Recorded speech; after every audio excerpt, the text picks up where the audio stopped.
കടുത്ത ത്രികോണ മത്സരം ഉണ്ടായത് എവിടെയെന്ന് വെച്ചാൽ ഒറ്റ ഉത്തരവുള്ളത് പാലക്കാടാണ്. അപ്പോൾ പാലക്കാട് ഉപതെരഞ്ഞെടുപ്പിലെ പോളിംഗ് ശതമാനത്തിൽ ഒരു കുറവുണ്ടായിട്ടുണ്ട്. പക്ഷെ അപ്പോഴും ആത്മവിശ്വാസം കൈവിടുന്നില്ല മുന്നണികൾ. LDF വോട്ടുകളും ലഭിച്ചു എന്ന് രാഹുൽ മാങ്കൂട്ടത്തിൽ അവകാശപ്പെട്ടു. ഇടത് വോട്ടുകൾ പൂർണ്ണമായി പോൾ ചെയ്തിട്ടുണ്ട് എന്നാണ് LDF സ്ഥാനാർത്ഥി ഡോക്ടർ പി സരിൻ പ്രതികരിച്ചത്. 5000-ലധികം വോട്ടിന്റെ ഭൂരിപക്ഷത്തിൽ വിജയിക്കുമെന്ന് NDA സ്ഥാനാർത്ഥി C കൃഷ്ണകുമാറും പറഞ്ഞു. പ്രതീക്ഷിച്ച പോളിംഗ് രേഖപ്പെടുത്തിയില്ലെങ്കിലും മുന്നണികൾക്ക് പ്രത്യക്ഷത്തിൽ ആശങ്കയില്ല. സ്വന്തം വോട്ടുകൾ പരമാവധി പോൾ ചെയ്യിക്കാനായി എന്നാണ് ആത്മവിശ്വാസം. UDF വോട്ടുകൾ കൃത്യമായി പോൾ ചെയ്തെന്നാണ് രാഹുൽ മാങ്കൂട്ടത്തിൽ പറയുന്നത്. സന്ദീപ് വാര്യരുടെ കോൺഗ്രസിലേക്കുള്ള വരവും ഗുണം ചെയ്തു. പാലക്കാട്ട് നിന്ന് ഒരു MLA നിയമസഭയിലേക്ക് പോകുന്നെങ്കിൽ അത് രാഹുൽ മാങ്കൂട്ടത്തിലായിരിക്കുമെന്ന് ഒരു പടി കൂടി കടന്ന് ഷാഫി പറമ്പിലും പറഞ്ഞു. പോളിംഗ് കുറഞ്ഞാലും അതൊരിക്കലും UDFനെ ബാധിക്കില്ല.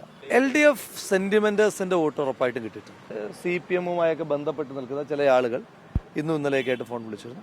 അപ്പൊ അവര് പറയുന്ന ഒരു മെജോറിറ്റിയിൽ പോലും നമ്മൾ പറയുന്ന മെജോറിറ്റി തന്നെയാണ് അവർ പറയുന്നത്. പാലക്കാട് ഒരു MLA ഈ തെരഞ്ഞെടുപ്പിൽ കേരള നിയമസഭയിലേക്ക് പോകുമെങ്കിൽ അത് രാഹുൽ മാങ്കൂട്ടത്തിലായിരിക്കുമെന്ന കാര്യത്തിന് ഒരു സംശയം ഞങ്ങൾക്ക് ആർക്കുമില്ല.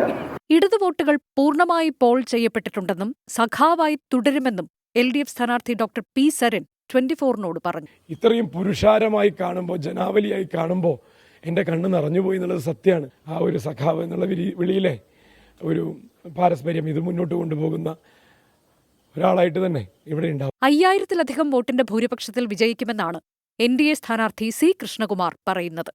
സന്ദീപ് വാര്യരുടെ കോൺഗ്രസ് പ്രവേശം UDFന് തിരിച്ചടിയായെന്നും C കൃഷ്ണകുമാർ പറഞ്ഞു. പ്രസ്ഥാനത്തിനെതിരായിട്ട് സന്ദീപ് തിരിഞ്ഞതോടുകൂടി ഞങ്ങളുടെ പ്രവർത്തകർക്ക് ഇതൊരു പ്രസ്റ്റീജ് ഇഷ്യൂ ആയി മാറി. UDFന് തിരിച്ചടിയാവുന്നതാണോ? UDFന് തീർച്ചയായിട്ടും തിരിച്ചടിയാവും. UDF ക്യാമ്പുകൾ എന്ന് പറയുന്നത് ഇത് അവസാന കാലത്ത് ഞങ്ങളുടെ തലയിൽ വെച്ച് തന്നൊരു വയ്യാവേലിയായി പോയി എന്നാണ് അവർ പറയുന്നത്. പോളിംഗ് കഴിഞ്ഞ് സ്ഥാനാർത്ഥികൾ വിശ്രമത്തിലേക്ക് കടന്നെങ്കിലും നേതൃത്വത്തിന് വിശ്രമമില്ല.